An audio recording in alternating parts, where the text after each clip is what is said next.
We all know the name Henry Ford. I mean, the titan who brought the automobile to the masses, right? Absolutely. A household name. But what you might not always hear about um, are the missteps, the crucial pivots, even the real head scratchers along his journey. That's so true, and that's what makes looking deeper so fascinating.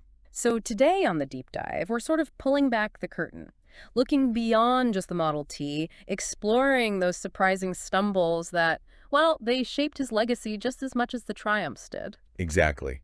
And it's a really compelling study for you, our listener, because even these, revolutionary figures, they don't have all the answers right from the get-go. Hmm.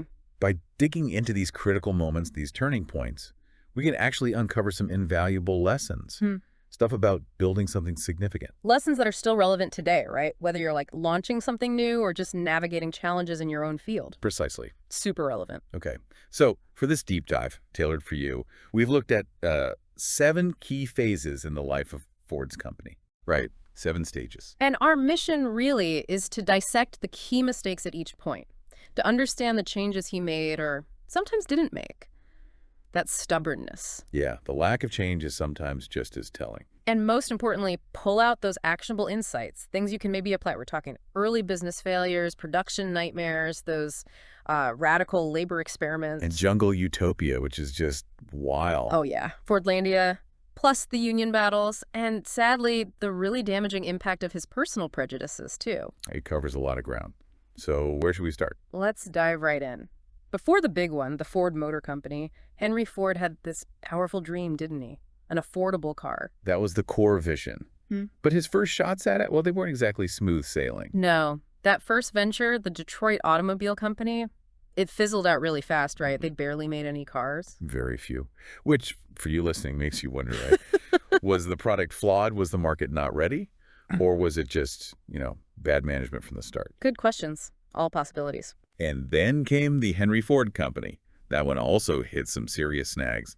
Led to Ford actually leaving. Being pushed out, basically. The story goes it was his inability to bring a car to production. Which strongly hints at disagreements with the investors. Probably about the pace, the direction, that kind of thing. And isn't it telling that after he left, that same company regrouped, got new leadership, and became Cadillac? Exactly.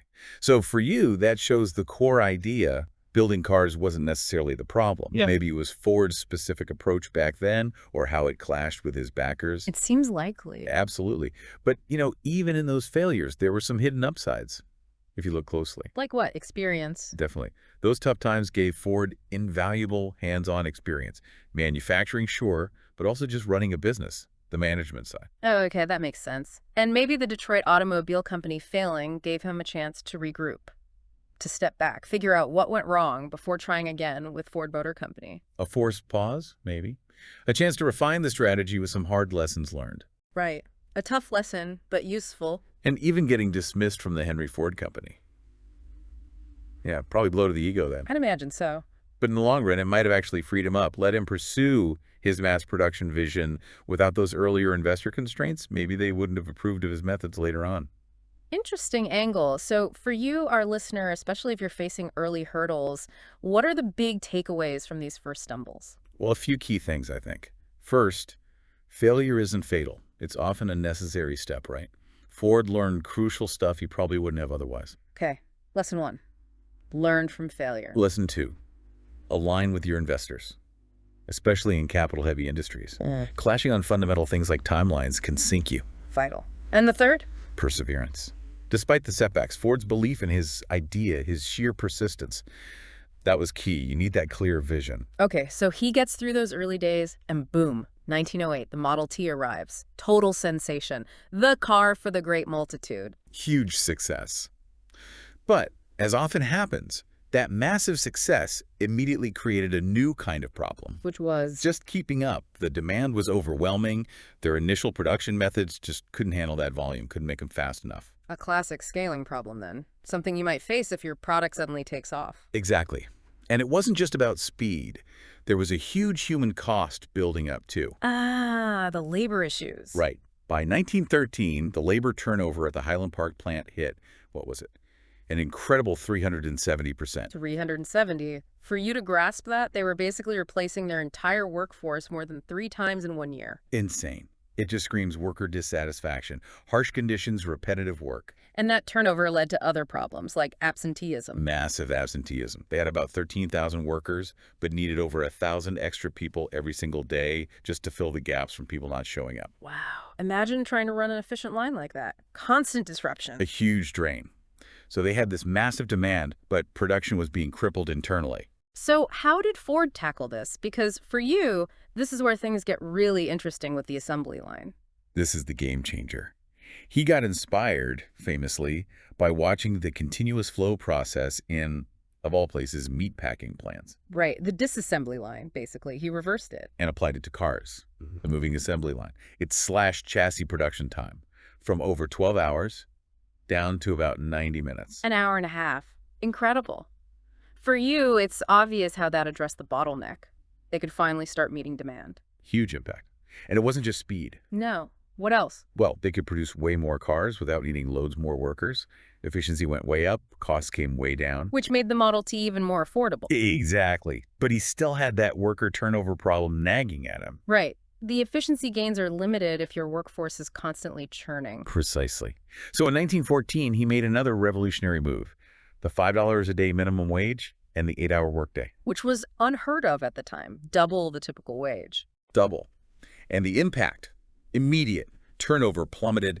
Absenteeism dropped way down. He suddenly had a stable, motivated workforce. Okay, so looking back at this period, huge growth, but major production pains. What are the lessons for you, the listener, maybe running a business today? Okay, first, you got to anticipate scaling. Have a plan for how you'll meet demand if things really take off. Don't get caught flat-footed. Plan for success, essentially. Yes, and invest in efficiency. Smart processes, technology, it pays off massively in output and cost reduction, like the assembly line. Makes sense. And third, maybe the biggest one. Don't forget the human element. Your employees aren't just cogs. Address their needs, create a decent environment. It's crucial for stability and productivity. Seems obvious, but easily forgotten. That $5 day, it's still talked about. Seemed generous, but as we're finding out for you, it was also a very calculated move, wasn't it? A strategic response to deep problems. Oh, absolutely strategic. That 370% turnover wasn't just a number. It was actively costing them a fortune. Recruitment, training, lost productivity. Yeah. It was unsustainable. It highlights for you how their old approach to labor just wasn't working anymore. It needed something radical. And needing over 1,000 replacements daily, imagine the chaos on that assembly line. You can't run smoothly like that. Constant disruption. Total nightmare. Plus, another factor for you to consider, the workforce was largely immigrants back then. Right, language barriers. Exactly. Complicated training, communication, just added another layer of difficulty to production. So the $5 day and the 8-hour day hit these problems head on. What were the immediate benefits Ford saw? The biggest, most immediate one for you to note was workforce stability. Suddenly, a Ford job was the best gig in town. Turnover just crashed. Recruiting needs dropped dramatically. Saved a lot of money and hassle right there. Definitely. But there was that broader vision, too, the one you mentioned earlier. Ah, the idea that paying workers more means they can buy your stuff. Precisely. Ford believed he was creating a new class of consumers, his own employees, who could afford his cars. A kind of virtuous cycle. Clever. Self-serving maybe, but clever. He saw the connection between production and consumption, and the shorter 8-hour day. That had operational benefits, too. How so? It allowed them to run 3 shifts instead of 2. So the factories could operate 24/7, basically. Yeah. Massively increased production capacity. Right, more hours running the lines meant more cars rolling off them. Exactly. More efficient use of the capital investment in the plant. Okay, so for you, our listeners running businesses today, what are the core lessons here? It's more than just pay people more, right? Definitely. First, sometimes a big upfront cost, like higher wages, can actually lead to greater long-term efficiency and profit by fixing root problems. Don't just look at the initial expense line. Think long-term ROI on people investment. Right. Second, think holistically. How do your decisions affect employees, the market, everything? Understanding those connections can fuel growth, like Ford turning workers into customers. See the bigger picture. And finally, when you face deep systemic issues like that, insane turnover, sometimes small tweaks aren't enough. Bold, innovative solutions are often needed. Don't be afraid to shake things up. Okay, so the Model T, undeniably a massive win, but then comes a time when that laser focus, the thing that made it successful, becomes a problem, a big weakness for you to see. So that's exactly what happened. Ford got locked into the Model T. He famously thought redesigns were just wasteful. Efficiency was king. Even when customer tastes started changing. Even then, he seemed to ignore that people were starting to want, more style, more features, different colors maybe. Any color as long as it's black. The classic line. Meanwhile, competitors like GM were bringing out new models, different price points, more options, actively chasing those evolving desires. And Ford just kept making the same Model T, more or less. For you, that shows a real disconnect from the market, doesn't it? A huge disconnect. Yeah. And eventually it caught up with him. Model T sales started to decline. People were choosing the competition. It's almost like, for you, being too successful with one thing blinded him to the need to change. Success breeding complacency. It happens. He was finally forced to act, introducing the Model A in 1927. But it was late. How late? Late enough that competitors had grabbed significant market share. He'd lost that total dominance he once had. So the Model A was playing catch-up. Pretty much. It was a better car, sure, more power, better brakes, but it was a reaction to market shifts he'd ignored for too long. For you, the damage and lost share was already done. But even though it was late, the shift itself must have taught the company something, right? A painful lesson, maybe? Oh, for sure. The fact they did eventually change showed they weren't completely stuck. They had to adapt to survive, even if reluctantly. An implicit admission that the market had moved on. Exactly. And the whole experience probably drilled home a vital lesson for the organization. You have to balance that efficiency focus with ongoing innovation and actually listening to what customers want. So for you, our listeners may be enjoying success right now. What's the critical takeaway from the Model T's decline? The big one for you is, don't rest on your laurels. Continuous innovation, adapting to customer needs, that's essential for long-term leadership, even if you're number one right now. Success today doesn't guarantee success tomorrow. Not at all. Ignoring competitors, ignoring trends, that's how you lose your edge. You have to stay hungry, stay open to evolving your product, your strategy, even after huge success. Complacency is dangerous. Okay, let's shift gears dramatically. Fordlandia, this almost unbelievable attempt to build a rubber plantation in an American town in the middle of the Amazon. For you, this is just wow. It is truly one of the most bizarre chapters. And for you, it's a perfect storm of ambition clashing with, well, lack of expertise and reality. What was the biggest initial mistake? Probably failing to consult actual experts, people who knew about rubber cultivation, about the Amazonian environment. He relied on his own executives, who were industrial geniuses maybe, but knew next to nothing about tropical agriculture or jungle logistics. So poor planning right from the start. Terrible planning. And for you to picture the scene, it was plagued with problems immediately. Clearing the jungle was brutal. Worker shortages were constant. Yeah. And disease.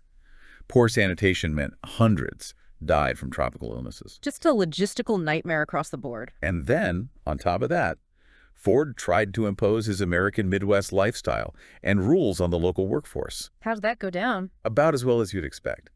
Banning alcohol, trying to change their diet, enforcing unfamiliar working hours. It created huge resentment, led to tensions, even riots. Culturally clueless, really. So did any part of this grand vision actually work? Did they get the rubber they wanted for Ford cars? For you, was there any benefit? Zero. Zilch. Nah. Nada. Fordlandia was a total failure on the rubber front. Yep. For you to know, not one bit of rubber from Fordlandia ever ended up in a Ford tire. Wow. After all that investment and effort. Millions of dollars poured in. Over Yeah. 20 million, which was an enormous sum back then. So what happened in the end? They finally gave up, abandoned it in 1945. A huge, expensive, embarrassing failure. A reluctant admission, it just wasn't working. And for you, our listeners, thinking about maybe ambitious new ventures, what are the big red flags, the lessons from Fordlandia? Number one, for you, do your homework. Get expert advice before jumping into something way outside your core business. Success in one area doesn't automatically transfer. Stick to your knitting or get help if you don't. Exactly. Number two, cultural sensitivity is critical when you go into new regions. Understand local conditions, customs, environments. Don't just try to impose your way. It backfires. Respect the local context. Absolutely. Yeah. And finally, Fordlandia is a stark reminder for you. Not every big idea works out. Sometimes the smartest move is knowing when to cut your losses. Even if it's painful, don't throw good money after bad. Okay. Now let's talk about Ford's relationship with labor unions. As his empire grew, his opposition to unions became really strong. leading to some pretty dark times. Very strong opposition. He saw unions almost as, well, he reportedly viewed them as some kind of global conspiracy against his way of operating. Deeply suspicious. And that suspicion led to outright conflict, right? Not just disagreements. Oh yeah, real conflict. The most infamous example for you to know is probably the Battle of the Overpass at the Rouge plant. Ford's security guys violently clash with UAW organizers just trying to hand out leaflets. Shows the intensity of his resistance. Definitely. And his company really dug its heels in. Ford Motor Company was the absolute last major automaker in the U.S. to finally sign a contract with the UAW. Didn't happen until 1941. That late. Wow. So for you, that really highlights how long and hard he fought against unionization. He held out for years after others had made agreements. But eventually he had to sign, even though he clearly resisted it. Were there any, maybe unintended, benefits that came from finally accepting the union? Well, you could argue that while he hated it, having the UAW contract eventually brought some stability. It created a framework for dealing with labor issues, maybe reduced the likelihood of wildcat strikes or constant simmering conflict. Predictability, perhaps? A structured way to handle disputes, even if he didn't like the structure. Right. And looking bigger picture, the rise of unions across the whole industry, despite opposition from people like Ford, undoubtedly helped improve wages and conditions for millions of American workers overall. For you, that's a broader societal impact. True. Even if he fought it, the tide was turning. And his eventual forced acceptance showed that even powerful companies ultimately have to adapt to changing laws and social norms around worker rights and collective bargaining. His hardline stance just wasn't sustainable forever. So for you, leaders and managers listening today, what are the lessons from Ford's long, bitter fight against unions? I think it's pretty clear. First, ignoring worker rights and trying to crush organizing efforts. That usually leads to conflict, instability, and damages your reputation. Not a winning long-term strategy. Confrontation isn't sustainable. Generally not. Second, you need to adapt to the legal and social landscape. Even if you personally disagree with certain regulations or trends, fighting them endlessly can be futile and costly. Adapting is often necessary for survival. Roll with the punches sometimes. And third, while control and efficiency are important business goals, they shouldn't come at the cost of basic fairness and respect for employees' rights, including their right to organize if they choose. There's a balance to be struck. Okay, now we have to address a much darker side of the story. Henry Ford's anti-Semitism. It's a really regrettable part of his legacy that casts a long shadow. For you to understand, this wasn't just a minor footnote. No, unfortunately not. It was significant and deeply damaging. In 1918, he bought a local paper, the Dearborn Independent. And used it how? He used it as his personal platform to publish just viciously anti-Semitic articles, full of conspiracy theories. These were later collected into a book called The International Jew. For you, it was a terrible abuse of his influence. And these weren't just criticisms, right? They were promoting dangerous ideas. Extremely dangerous. Yeah. Baseless theories about Jews secretly controlling banks, unions, the media, global events, standard toxic anti-Semitic tropes. And for you, it's crucial to see how this rhetoric helped legitimize horrible prejudices. Giving credence to hate. Exactly. And then later in his life, his apparent admiration for Adolf Hitler and Nazi Germany. That's also disturbingly well documented. Didn't he receive an award from the Nazi regime? He did. The Grand Cross of the German Eagle in 1938. Given everything happening in Germany then, accepting that was, well, incredibly troubling to say the least. It's hard to even talk about benefits in this context. Did he ever backtrack, ever renounce these views? Eventually, yes, but only after immense public pressure, lawsuits, and damage to the Ford brand. He did issue a retraction for some of the writings and sold the paper. But for you to understand the timeline, this was after years of actively spreading this poison and causing real harm. So the damage was done. The damage was definitely done. And for you, the widespread condemnation he faced then, and still faces for it now, really underscores how unacceptable that kind of bigotry is. A stark reminder. Absolutely. And chillingly, his writings were even mentioned at the Nuremberg trials after the war. Shows the real-world impact hateful propaganda can have. So for you, our listeners, leaders, influencers, what are the critical ethical lessons from this awful chapter? The biggest one for you. Leaders have a profound ethical duty to use their influence responsibly. Actively avoid promoting prejudice, discrimination, hate, period. Responsibility comes with influence. It has to. Second, spewing hateful views publicly. It will damage your company's reputation, maybe permanently. It hurts your relationship with customers, employees, everyone. Bad ethics is bad business eventually. Often, yes. Oh. And finally, it's just crucial for all of us, personally and professionally, to learn from these past moral failures. We have to actively fight against all forms of bigotry and intolerance, always. A sobering but essential lesson. So, as we wrap up this deep dive for you, it's just undeniable, isn't it? Henry Ford's legacy is incredibly complex, contradictory even. Absolutely. A mix of truly world-changing innovation right alongside some massive missteps. And yes, those deeply troubling personal flaws. They all offer powerful lessons. Exactly. By looking at both sides, the triumphs and the failures, we get a much richer, more useful picture of what leadership, especially entrepreneurial leadership, really involves. The potential, the risks, the ethical tightropes, it's all there. And for you listening today, we really hope exploring Ford's journey, the good, the bad, and the ugly, has given you some valuable food for thought. Insights you can maybe apply to your own work, your own understanding of how things get built, and sometimes how they go wrong. Yeah, hopefully useful takeaways. As you reflect on it, maybe think about that tension. Innovation versus efficiency, how do you balance them? Think about the ethical duties that come with power and influence. Crucial questions. And consider how much a leader's personal beliefs, for better or worse, can shape a company's path and its ultimate legacy. It's a lot to chew on. Definitely. Thank you so much for joining us on this deep dive into the very complex world of Henry Ford. Thank you for being with us. We don't have a specific follow-up plan right now, but this whole area, business history, leadership, ethics, it's something we find fascinating and important, so we may well circle back to similar themes in the future. We all know the name Henry Ford. I mean, the titan who brought the automobile to the masses, right? Absolutely. A household name. But what you might not always hear about are the missteps, the crucial pivots, even the real head scratchers along his journey. That's so true, and that's what makes looking deeper so fascinating. So today on the deep dive, we're sort of pulling back the curtain, looking beyond just the Model T, exploring those surprising stumbles that, well, they shaped his legacy just as much as the triumphs did. Exactly. And it's a really compelling study for you, our listener, because even these, revolutionary figures, they don't have all the answers right from the get-go. By digging into these critical moments, these turning points, we can actually uncover some invaluable lessons. Stuff about building something significant. Lessons that are still relevant today, right? Whether you're launching something new or just navigating challenges in your own field. Precisely. Super relevant. Okay. So for this deep dive, tailored for you, we've looked at 7 key phases in the life of Ford's company. Right. 7 stages. And our mission really is to dissect the key mistakes at each point, to understand the changes he made or sometimes didn't make.